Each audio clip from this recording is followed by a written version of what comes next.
आपके सामने ये मोहसिन बेग साहब वाला केस हुआ। मुझे मोहसिन बेग साहब से कोई हमदर्दी नहीं है। मेरी हमदर्दी तो उस वफाकी वजीर के साथ है जिसकी इज्जत को उछाला गया। क्या नाम है उसका? मुराद सईद। क्योंकि वो पार्लियामान का मेंबर है, जैसे भी इलेक्ट हुआ इस हुकूमत का वजीर है, पाकिस्तान का वफाकी वजीर है। किसी को यह हक हासिल नहीं है कि उसकी इज्जत को उछाले। लेकिन अगर यहाँ पार्लियामान होती, स्पीकर को पार्लियामान का एहसास होता, वज़ीर-ए-आज़म को एहसास होता, खुद मुराद सईद साहब को एहसास होता कि हम पार्लियामान के मेंबर हैं, तो पार्लियामान में जाते, पार्लियामान को उनकी इज्जत का तहफ़्फ़ुज़ करता, हम उनकी इज्जत का तहफ़्फ़ुज़ करते।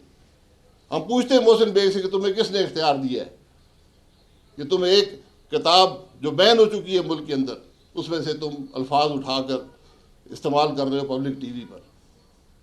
प्रिविलेज कमेटी में बात जाती, लेकिन ये आपको तौफीक नहीं हुई। आप FIA चले गए। मोहसिन बेग साहब को आप नोटिस भेजते, तफ्तीश करते।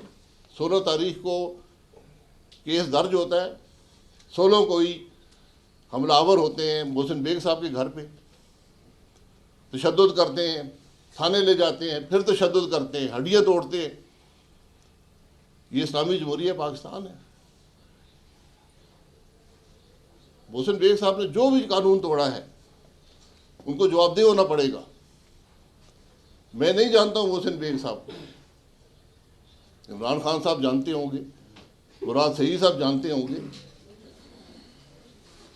लेकिन किसी को हक हासिल नहीं है कि वो एक सहाफ़ी पर तशद्दुद कर सके इसलिए कि उसने टीवी प्रोग्राम पर कुछ कहा है। पैमरा का कानून मौजूद है, FIA क्यों तफ्तीश कर रही है? अगर यही बात है तो आप इमरान खान साहब जो गालियाँ निकालते हैं, इनके वजीर रोज़ निकालते हैं अपोजिशन को, फिर सबके पर्चे दर्ज होने चाहिए। जो कुछ मरीम नवाज साहिबा के बारे में कहा गया, जो पार्लियामान की मेंबर नहीं है, हुकूमत में नहीं रही, उसका कौन जवाबदेह होगा? फिर वो पर्चे भी दर्ज करें।